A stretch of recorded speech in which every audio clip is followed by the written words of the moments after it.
Good morning students. वेद माता Gayatri public शिक्षण संस्थान की ऑनलाइन क्लासों में आपका स्वागत है। रसायन विज्ञान चैप्टर नंबर 6 तत्वों के निष्कर्षण सिद्धांत एवं प्रक्रम की अपनी 3 क्लासें हो गई थी। चौथी क्लास आज है। तो जो अपनी पिछली क्लास थी उसमें एलिंगम आरेख के बारे में अपन ने लास्ट में चर्चा की थी। अब एलिंगम आरेख के अनुप्रयोग आएंगे। तो अनुप्रयोग इसी में एलिंगम आरेख में ये बताया गया था कि भाई ऊपर स्थित तो भी धातु ऑक्साइड होता है, वो नीचे स्थित धातु द्वारा अपचयित हो जाता है आसानी से। तो एलिंगम आरेख आपको बता दिया था उस दिन, और उस पर आधारित कुछ क्वेश्चंस हैं वो आप देख लेना। उसके बाद में अपन करते हैं आगे आयरन का निष्कर्षण, यानी जो इसका अनुप्रयोग है वो एलिंगम आरेख पर ही आधारित है। ऊपर स्थित जो धातु ऑक्साइड होगा वो नीचे स्थित किसी धातु से अपचयित होगा। तो ये आयरन का निष्कर्षण अपना जो टॉपिक है, आयरन का निष्कर्षण। आयरन का निष्कर्षण। अब ये आयरन का उसके ऑक्साइड से निष्कर्षण करेंगे। तो सबसे पहले कौन से एसिड से इसका निष्कर्षण करेंगे? तो अधिकांशतया हेमेटाइट एसिड से निष्कर्षण किया जाता है। हेमेटाइट सूत्र इसका Fe2O3।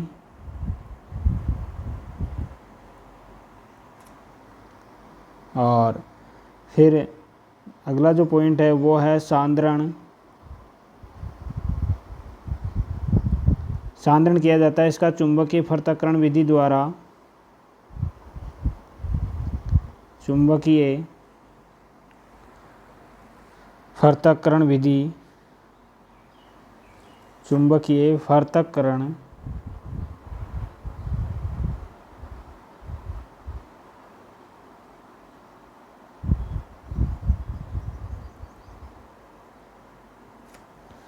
चुंबकीय पृथक्करण विधि। अब और इसका धातु ऑक्साइड में अपचयन करेंगे, बदलेंगे इसको।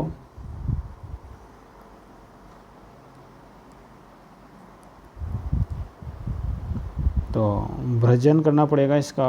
तो ये है भ्रजन। ऑक्सीजन की उपस्थिति में गर्म करना पड़ेगा। तो जो इसका ऑक्साइड ऑलरेडी इसका एसिड होता है वो ऑक्साइड एसिड होता है। तो इसमें Fe2O3 XH2O जब इसे गर्म करते हैं तो Fe2O3 प्लस H2O ये बन जाएगा। X के स्थान पर वैसे 3 भी है कई बुक्स में, तो ये ध्यान रखना आपको। 3 लगा देते हैं अपन। तो ये अब ये Fe2O3 बच गया। एक होता है FeCO3, इसका निस्तापन किया जाएगा भाई। इसका क्या किया जाएगा? निस्तापन। तो ये FeO प्लस CO2 ये प्रक्रम होगा निस्तापन। ठीक है ना, ये होता है भ्रजन। तो ये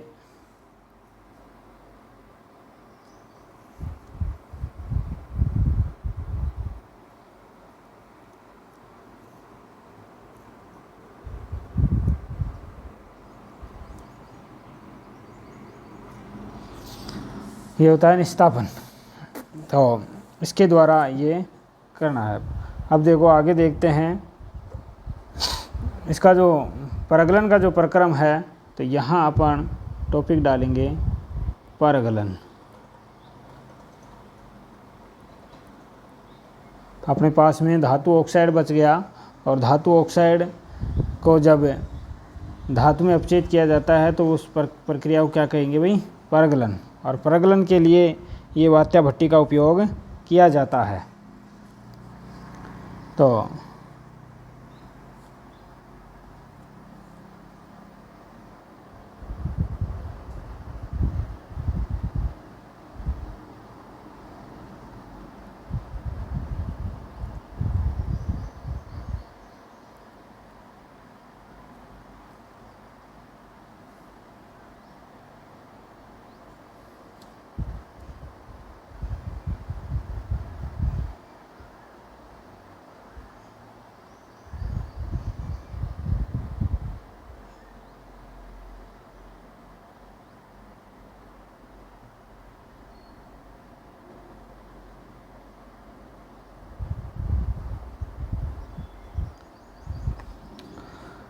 परगलन।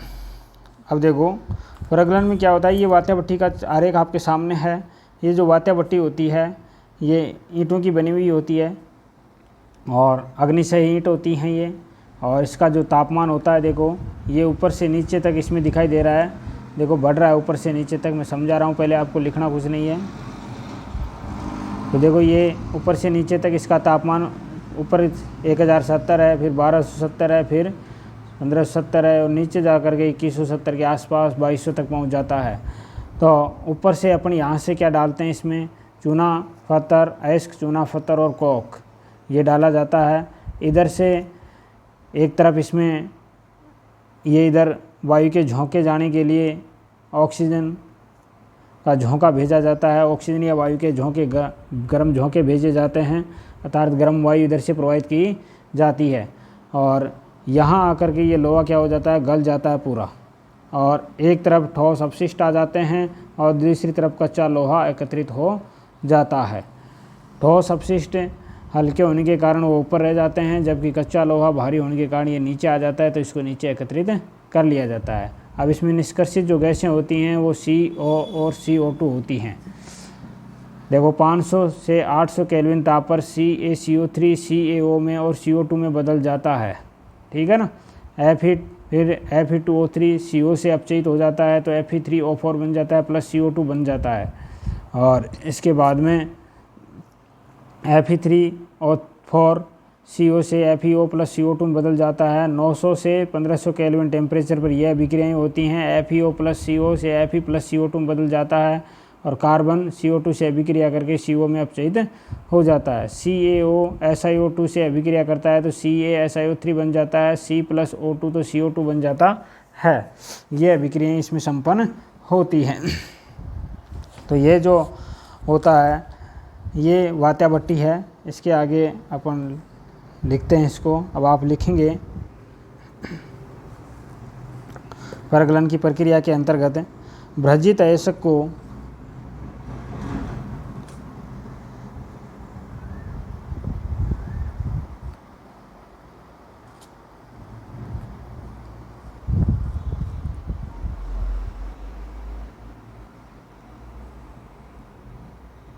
भर्जित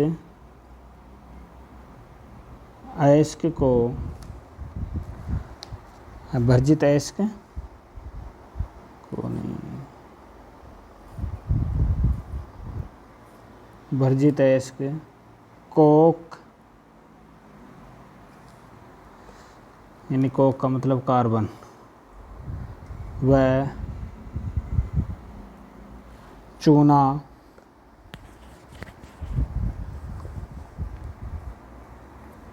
पत्थर। चूना पत्थर का सूत्र CaCO3 है भाई, CaCO3 को वात्या भट्टी में डालकर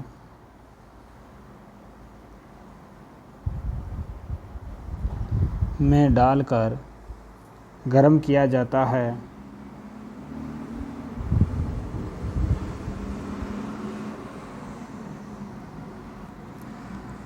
जिसमें ऊपर से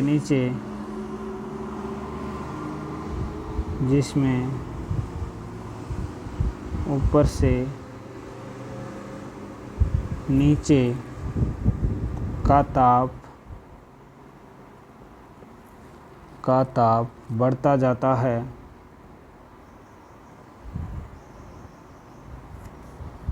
बढ़ता जाता है।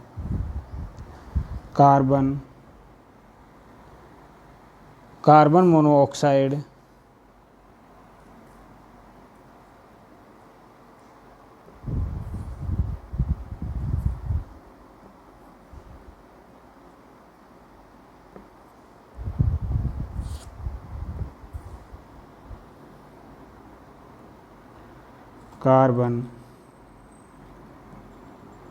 कार्बन मोनो ऑक्साइड में परिवर्तित हो जाता है।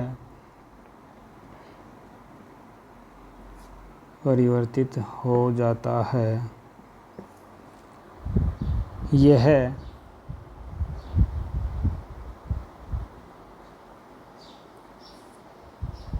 कार्बन मोनोऑक्साइड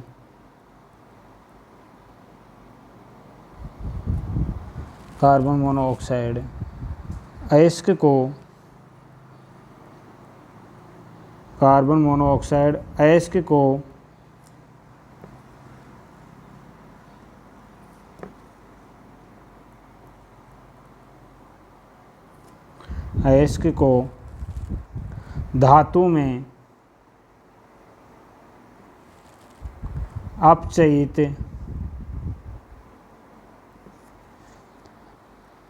कर देता है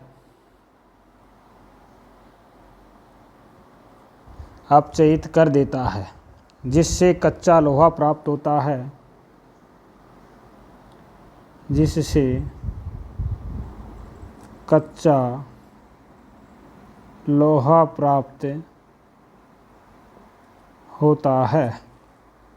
कच्चा लोहा प्राप्त होता है। इस कच्चे लोहे को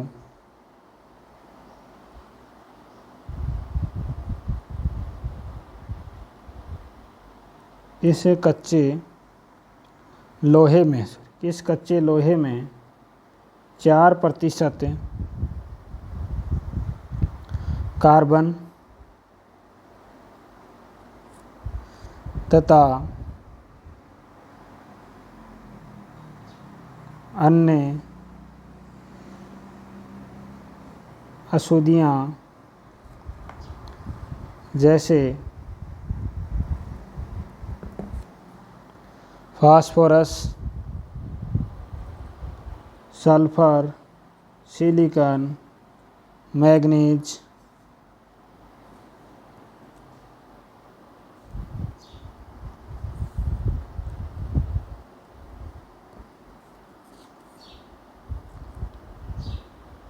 पाई जाती हैं।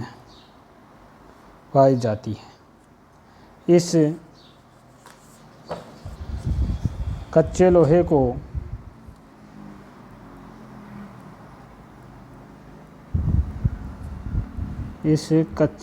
को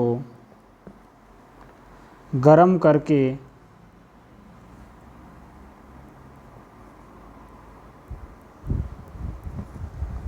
डलवे लोहे में परिवर्तित किया जाता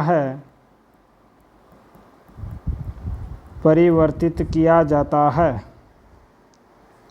जिसमें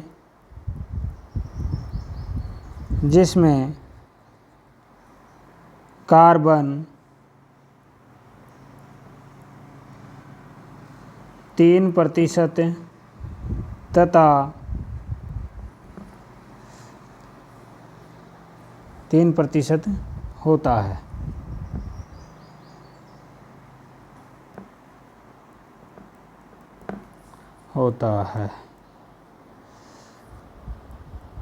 तथा यह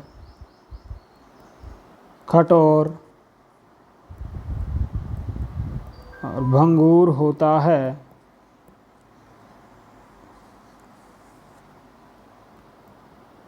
इस विधि में कोक,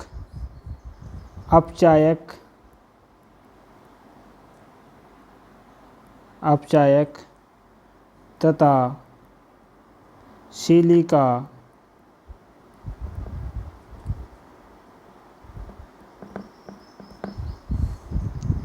गालक का कार्य करते हैं।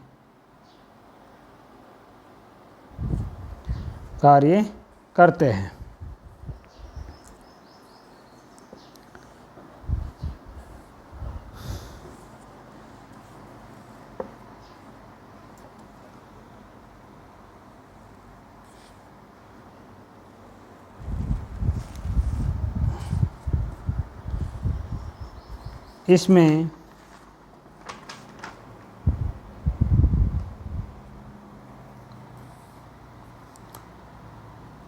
अभिक्रियाएं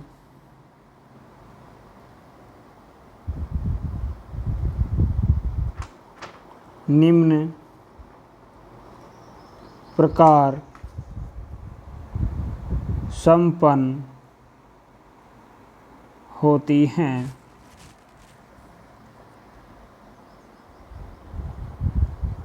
निम्न प्रकार संपन्न होती हैं।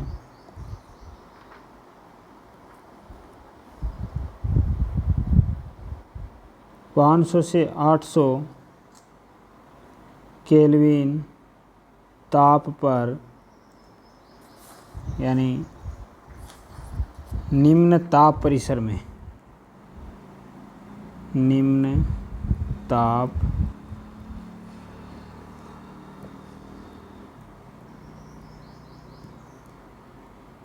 परिसर में, निम्न ताप परिसर में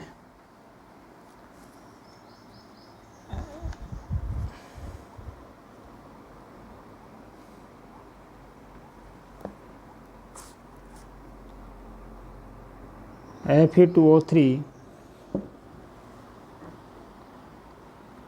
पहले Fe3O4 में अपचयित होता है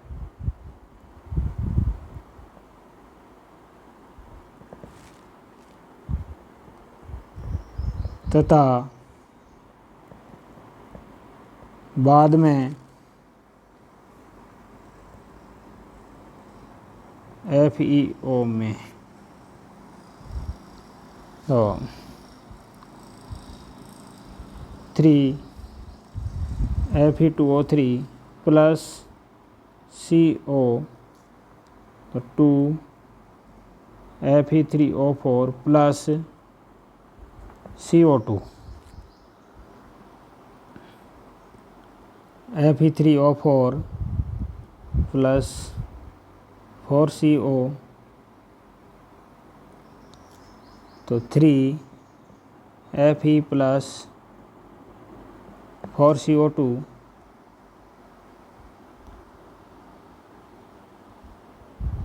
Fe2O3 प्लस CO तो 2FeO प्लस CO2।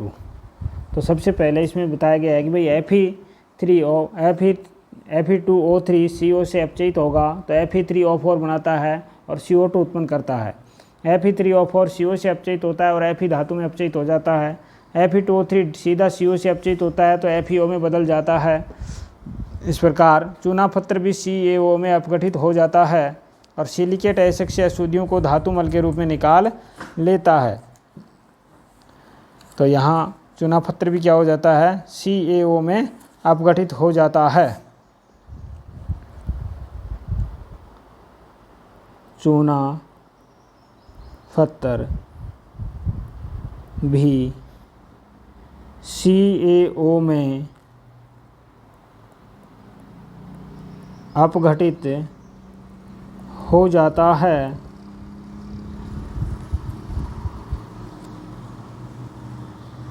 और सिलिकेट अयस्क से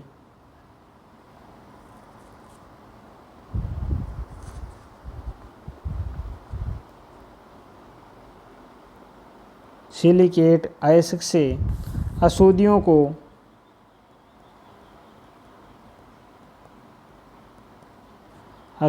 को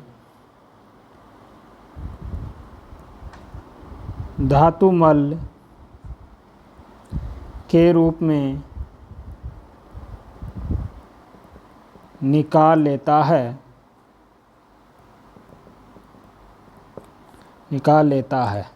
धातुमल गलित अवस्था में लोहे से अलग हो जाता है तो CaCO3 अपघटित होता है CaO प्लस CO2 और ये CaO प्लस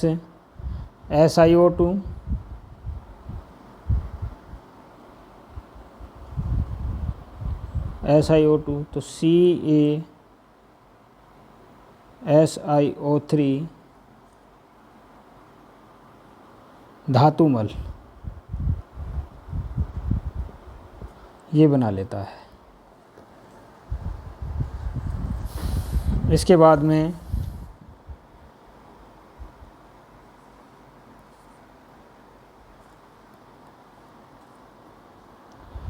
(900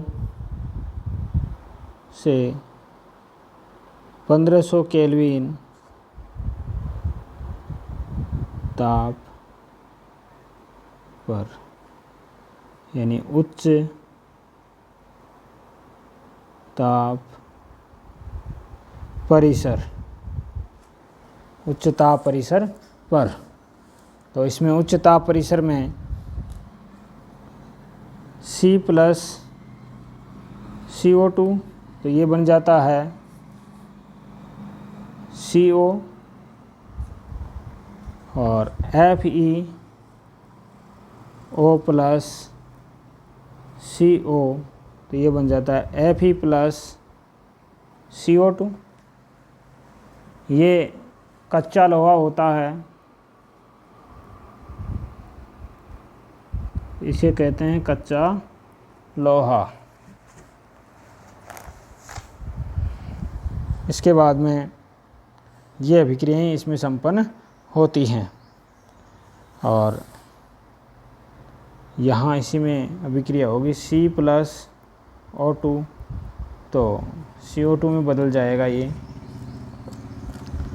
और वो धातुमल आ गया। इसके बाद में यानी कोक का जलना यहाँ होता है, कोक का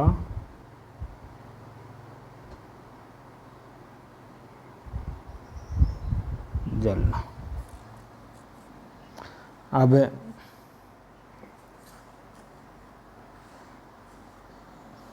नोट लगा के लिखना आपको।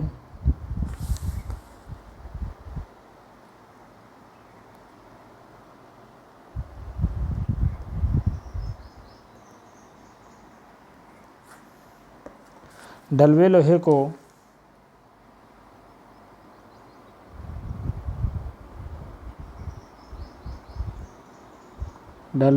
को कोक मिलाकर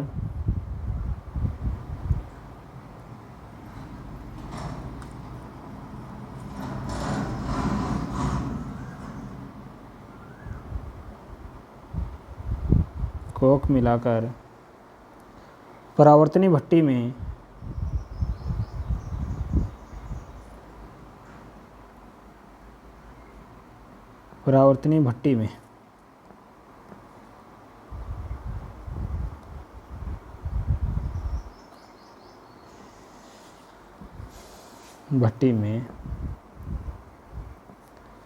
गरम करके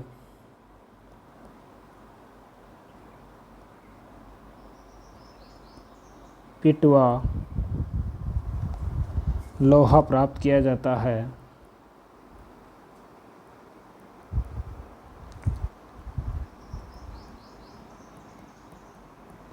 पिटवा लोहा प्राप्त किया जाता है। डलवे लोहे को कोक मिलाकर परावर्तनी भट्टी में गर्म करके पिटवा लोहा प्राप्त किया जाता है, जो मुलायम, तन्ने और आघात वर्धनीय होता है।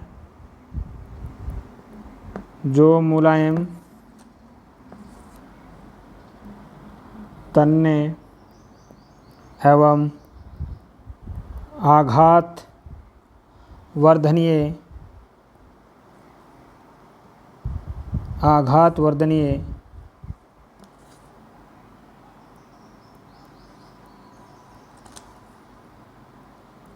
होता है, आघात वर्धनीय होता है। इसमें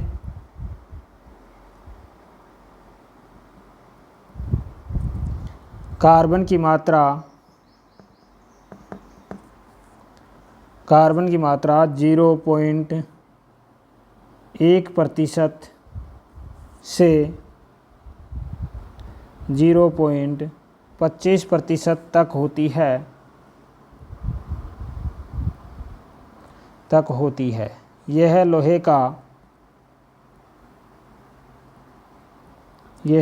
का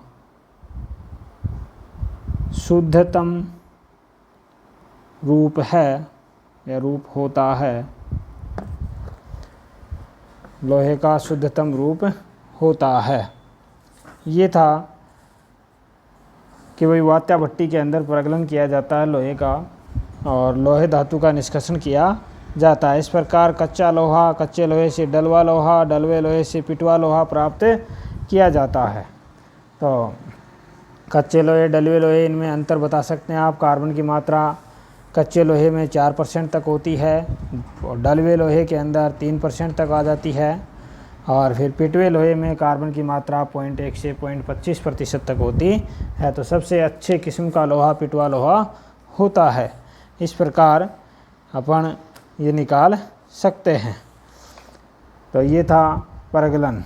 अब आगे दूसरा पॉइंट देखते हैं, क्यूप्रस ऑक्साइड।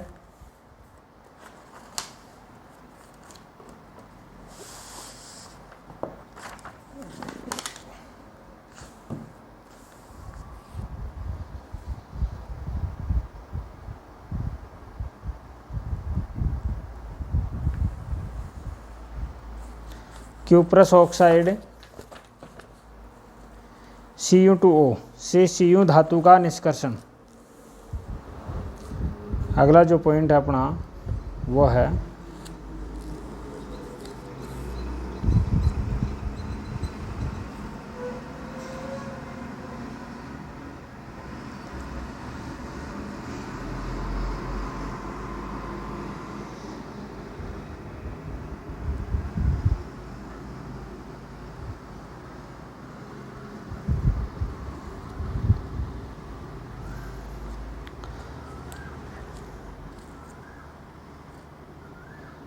अगला जो दूसरा पॉइंट है इसका, पहला तो लोहे वाला था, दूसरा पॉइंट है, पहला पॉइंट इधर देख लेते हैं। देखो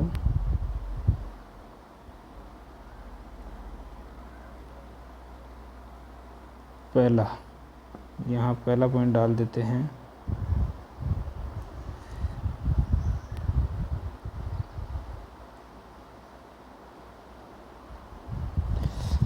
cuprous oxide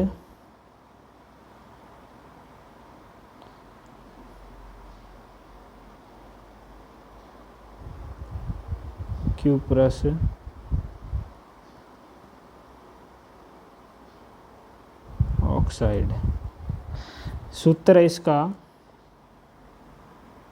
Cu2O। Cuprous oxide का सूत्र है Cu2O। अतः इसे कॉपर फर्स्ट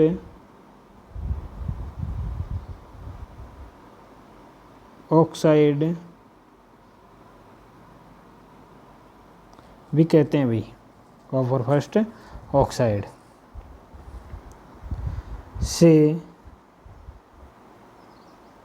Cu यानी कॉपर का निष्कर्षण। कॉपर का निष्कर्षण।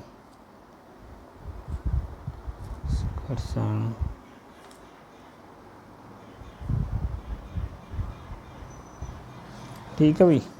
तो देखो सबसे पहले किस अयस्क के, तो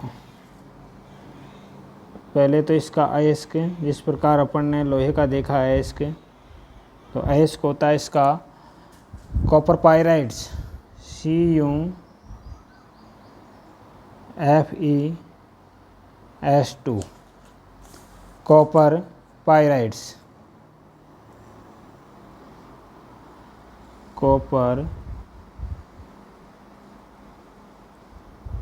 पाइराइट CuFeS2।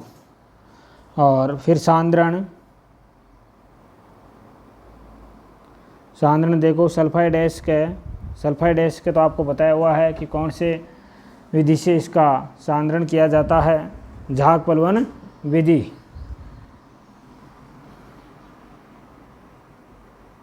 झाग पलवन विधि से या फैन पलवन विधि से इसका सांद्रण करेंगे। अब आ जाता है भ्रजन। सल्फाइड अयस्क है तो भ्रजन किया जाएगा इसका, भ्रजन विधि द्वारा इसे ऑक्साइड में परिवर्तित किया जाता है। तो CuFeS2 ऑक्सीजन की उपस्थिति में इसे गर्म करते हैं। भ्रजन की प्रक्रिया में ऑक्सीजन की उपस्थिति में इसे क्या किया जाता है, गर्म किया जाता है। तो FeS प्लस Cu2S प्लस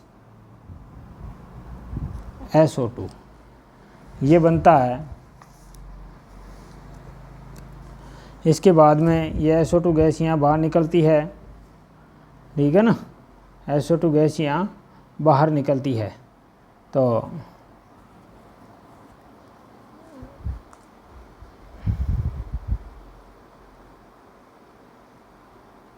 समीकरण को संतुलित कर लेंगे 2, तो देखो Cu2S 4 हो गए, यहाँ 2 लगा देंगे, 2 और 2 4 हो गए, सही है।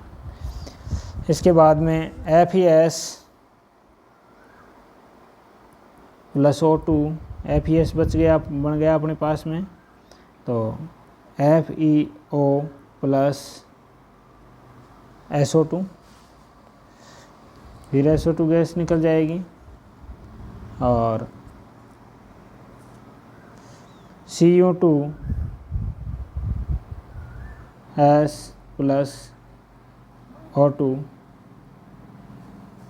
तो Cu2O प्लस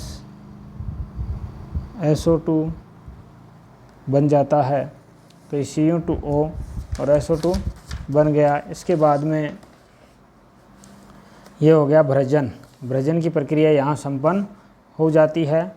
और इसके बाद में अपने पास में ये यहाँ जो ये मेटर बचता है, ये FeS और Cu2S, ये कॉपर मेट होता है भाई। यहाँ जो ये लिख देता हूँ मैं, ये जो है ये है कॉपर मेट,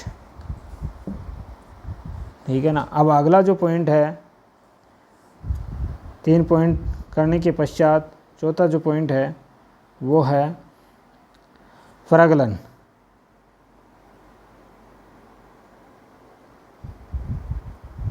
परागलन पीछे वालों में पॉइंट डाल देते हैं, नंबर 1 2 3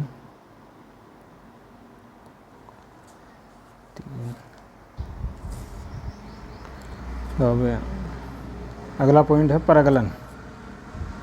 चौथा पॉइंट परागलन।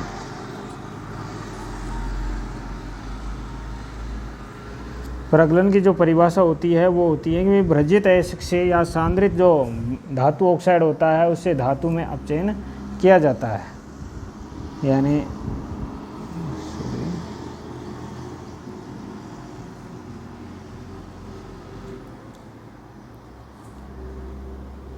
धातु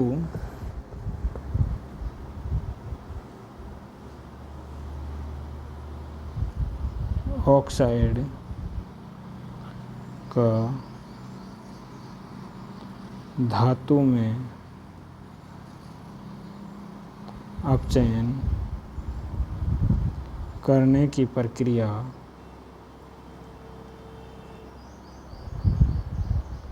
परगलन कहलाती है। इसके अंतर्गत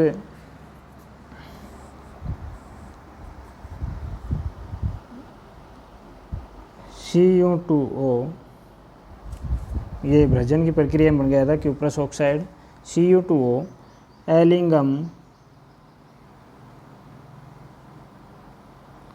आरेख में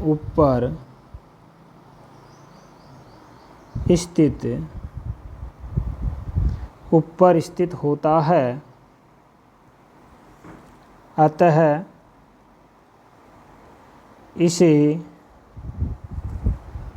कॉक द्वारा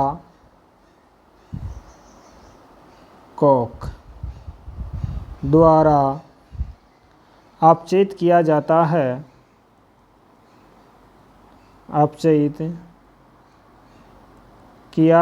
है। और यह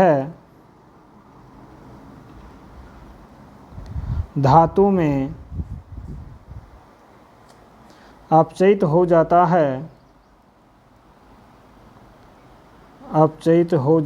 है।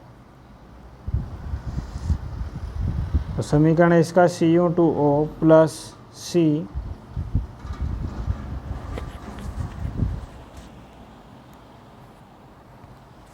Cu प्लस CO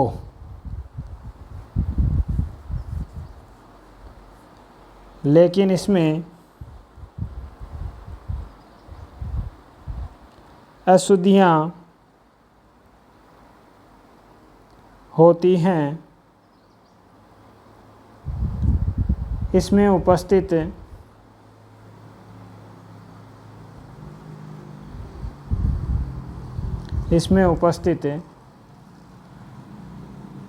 FeS व Cu2S की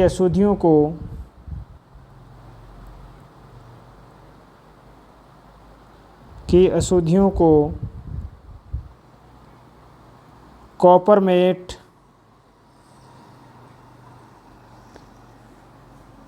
कहा जाता है।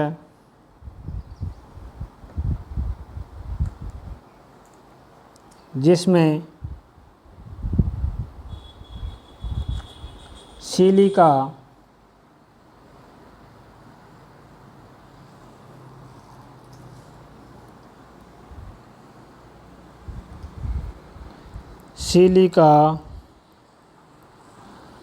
सूत्र इसका SiO2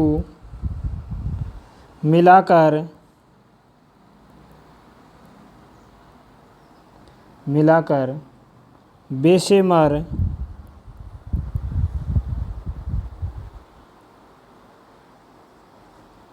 परिवर्तक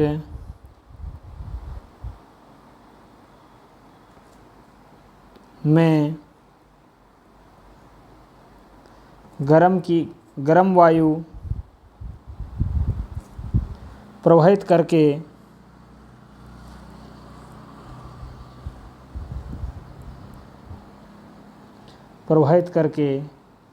गर्म किया जाता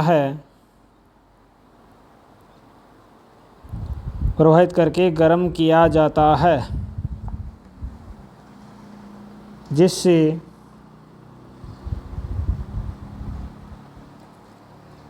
FeO फेरस ऑक्साइड है ना, FeO फेरस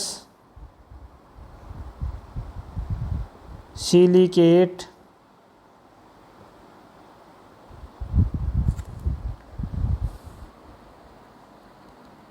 FeSiO3 में के रूप में बाहर निकल जाता है।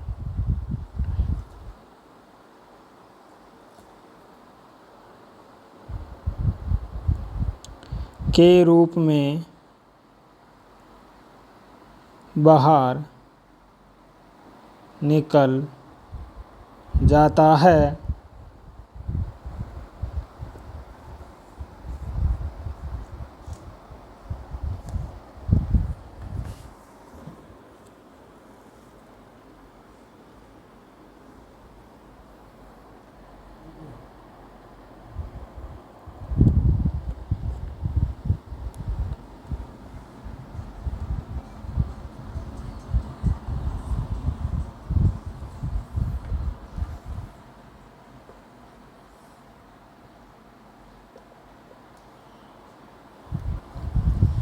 बाहर निकल जाता है।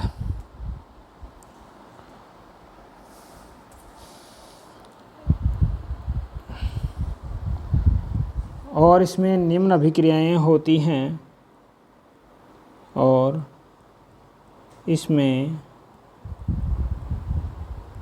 निम्न अभिक्रियाएं होती हैं।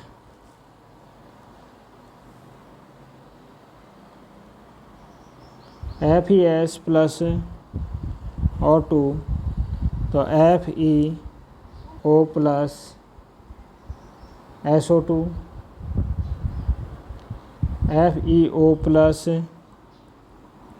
SiO2 तो FeSiO3 धातुमल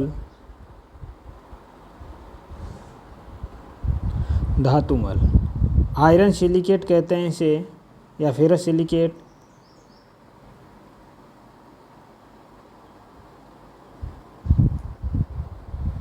आयरन सिलिकेट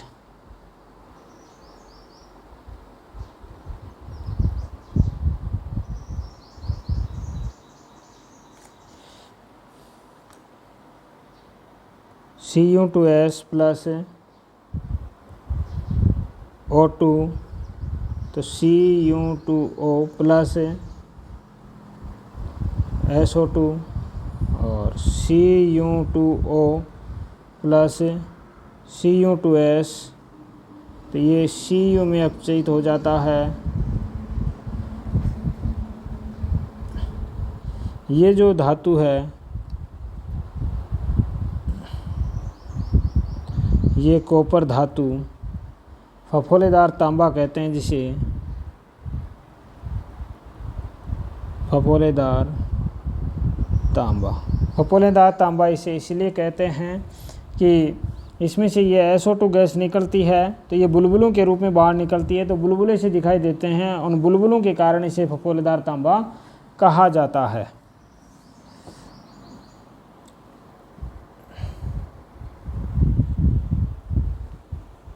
Cu धातु के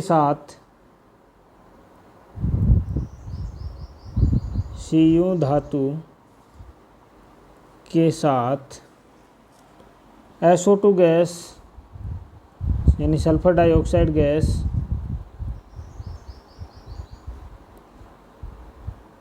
SO2 गैस बुलबुलों के रूप में बाहर निकलती है।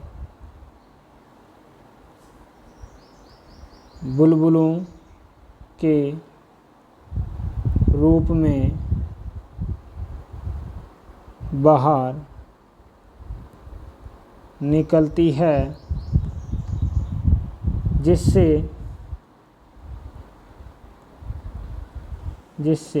Cu की सतह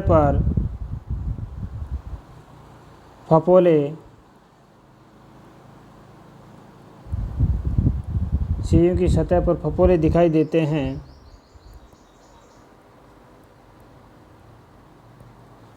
देते हैं।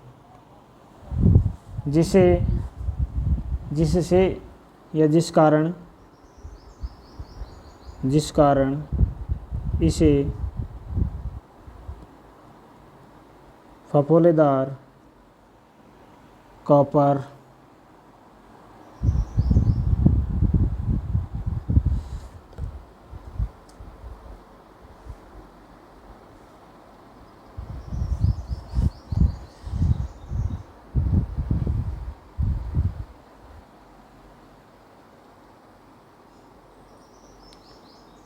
Cu धातु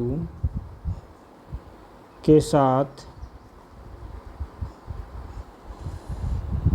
में SO2 गैस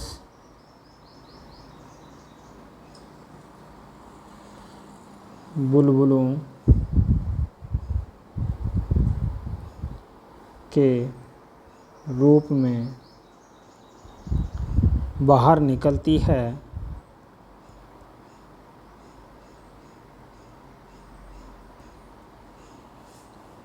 जिससे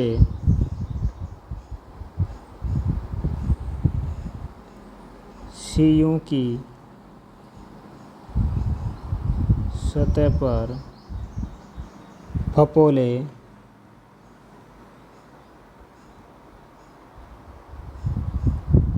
दिखाई देते हैं, जिस कारण इसे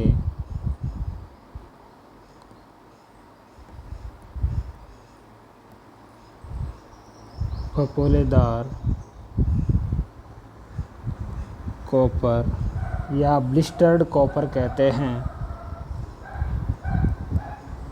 या ब्लिस्टर्ड कॉपर कहते हैं। ये था कॉपर धातु का निष्कर्षण।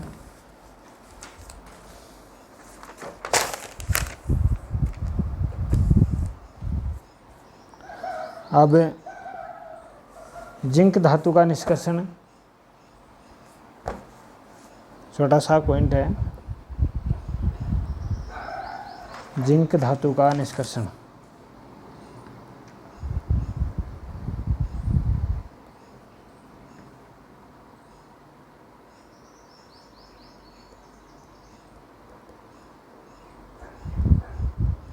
जिंक धातु का निष्कर्षण। जिंक धातु का निष्कर्षण। तो जिंक ऑक्साइड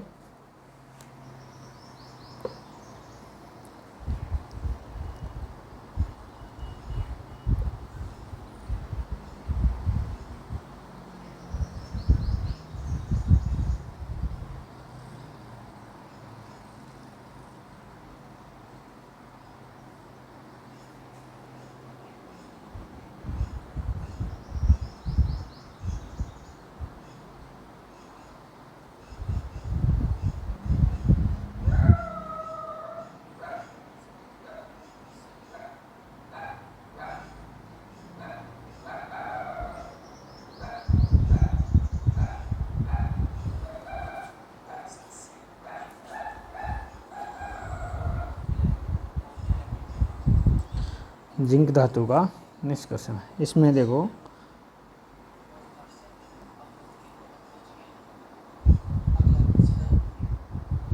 ZnO यानी जिंक ऑक्साइड, ZnO कोक के साथ, ZnO कोक के साथ में उच्च ताप पर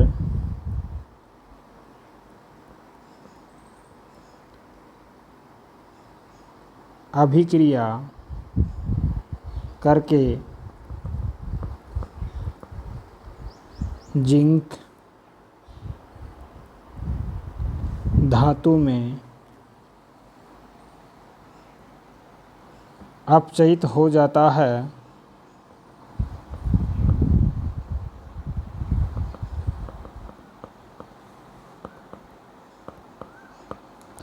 जिंक धातु में अपचयित हो जाता है।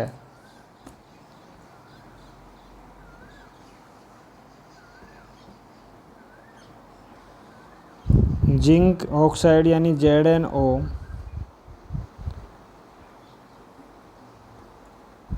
ZnO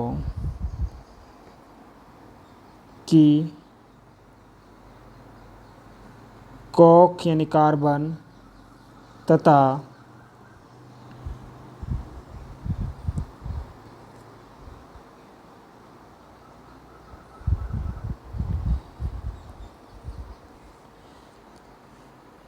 एस के इसका ZnS प्लस ऑक्सीजन, तो ये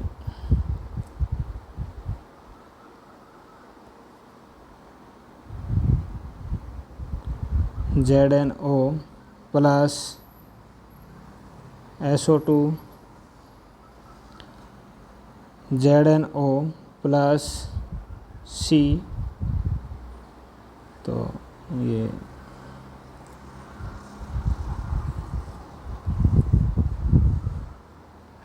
टेम्परेचर है 673 केल्विन, तो Zn प्लस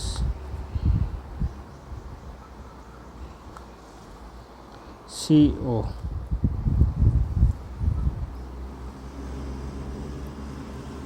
यह है जिंक धातु, ये अपचयित हो जाती है, जिंक धातु प्राप्त हो जाती है।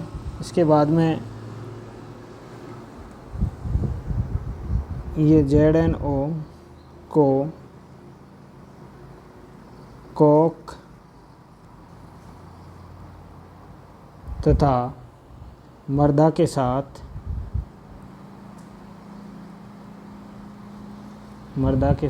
छोटी छोटी ईंटें,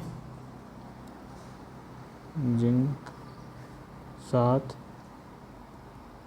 छोटी छोटी ईंटें बनाई जाती हैं।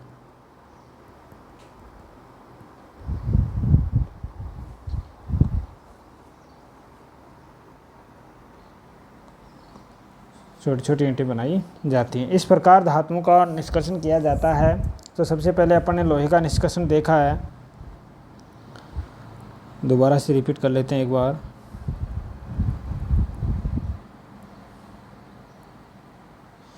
देखो, सबसे पहले आयरन या लोहे का निष्कर्षण। तो आयरन का जो निष्कर्षण किया जाता है मुख्य रूप से हेमेटाइट अयस्क, इसका अयस्क का नाम है हेमेटाइट, सूत्र है इसका Fe2O3। इस हेमेटाइट का सुशांतरण किया जाता है वो चुंबकीय पृथक्करण विधि द्वारा किया जाता है। चुंबकीय पृथक्करण विधि आपको बता दी है कि इस विधि में जो अशुद्धियाँ होती हैं और अयस्क होता है उनमें से एक पदार्थ क्या होता है, अचुंबकीय होता है और एक पदार्थ चुंबकीय गुण रखता है। ब्रजन, तो Fe2O3 H3H2O, इसको गर्म किया जाता है तो Fe2O3 और H2O भाप के रूप में निकल जाता है। या फिर दूसरा अयस्क है FeCO3, इसका निस्तापन करेंगे तो FeO प्लस CO2 बनेगा, तो ये ऑक्साइड में परिवर्तित हो जाता है।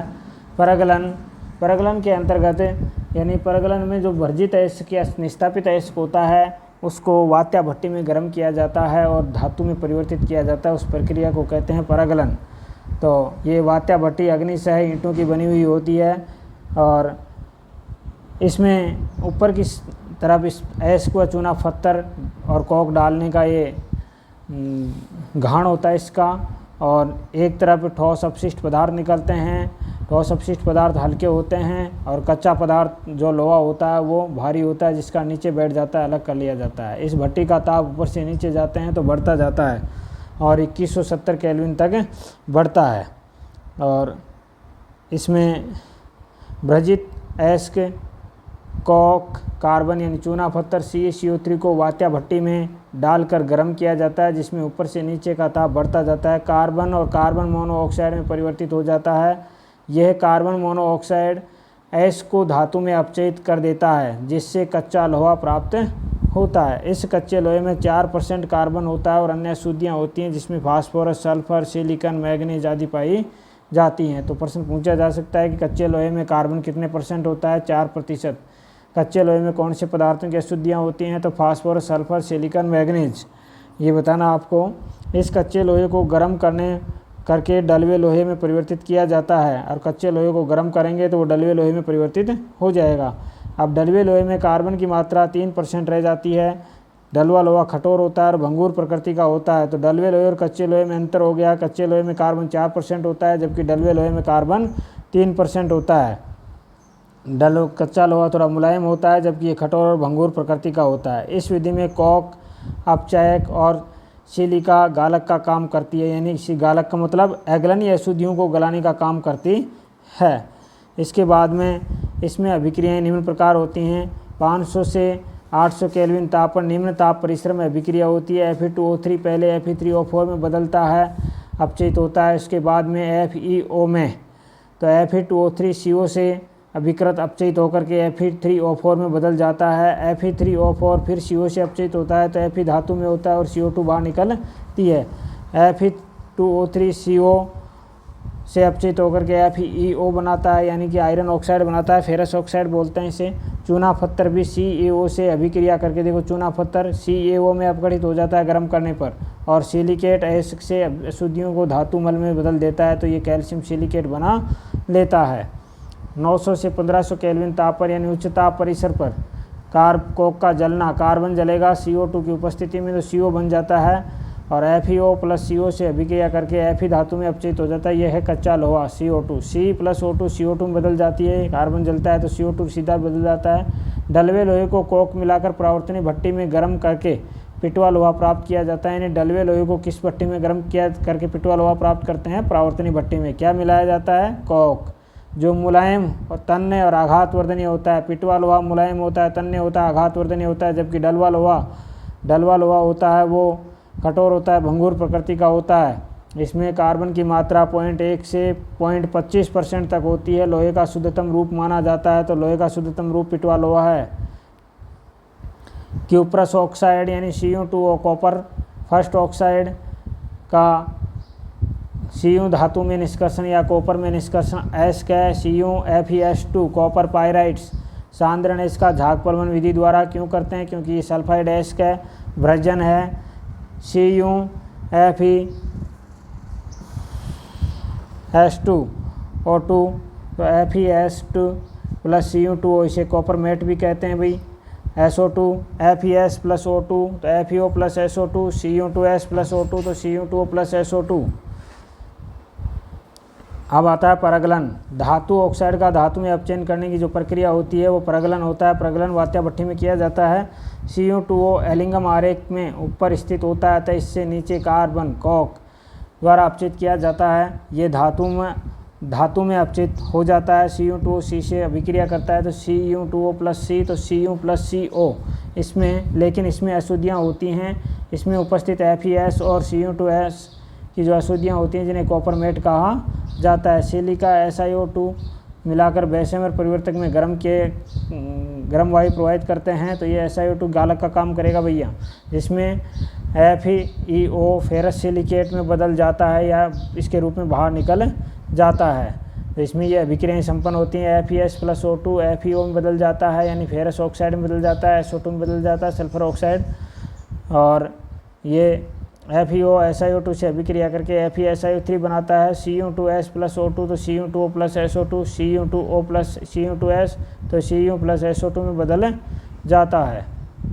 Cu धातु के साथ में SO2 गैस बुलबुलों के रूप में बाहर निकलती है, जिसके कारण इसकी सतह पर फपोले दिखाई देते हैं, और इसीलिए इसे फपोलेदार कॉपर या ब्लिस्टर्ड कॉपर कहते हैं। तो ब्लिस्टर्ड कॉपर क्या होता है तो बता देना कि भाई कॉपर धातु का जब निष्कर्षण किया जाता है तो उसमें SO2 गैस बुलबुलों के रूप में निकलती है, और जो कॉपर प्राप्त होता है उसके ऊपर फपोले दिखाई देते हैं, इसलिए इससे फपोलेदार कॉपर या ब्लिस्टर्ड कॉपर कहते हैं। जिंक धातु का निष्कर्षण ZnO कोक के साथ में उच्च ताप पर अभिक्रिया करके जिंक में अपचयित हो जाता है, तो ZnS प्लस O2 ZnO में बदल जाता है, और फिर इसे ZnO को कोक के साथ में गर्म करते हैं 673 केल्विन ताप पर, तो जिंक प्लस CO2 में CO में बदल जाता है। जिंक की कोक व मर्दा के साथ छोटी छोटी ईंटें बनाई जाती हैं। ये है जिंक धातु का निष्कर्षण। तो इस प्रकार धातुओं का जो निष्कर्षण था वो पॉइंट पूरा कर लिया अपन ने। और अब नेक्स्ट जो क्लास होगी उसमें धातु क्रम का वैद्युत रासायनिक सिद्धांत पढ़ेंगे और धातुओं के शुद्धिकरण से संबंधित विधियां पढ़ेंगे। आज के लिए इतना ही, धन्यवाद।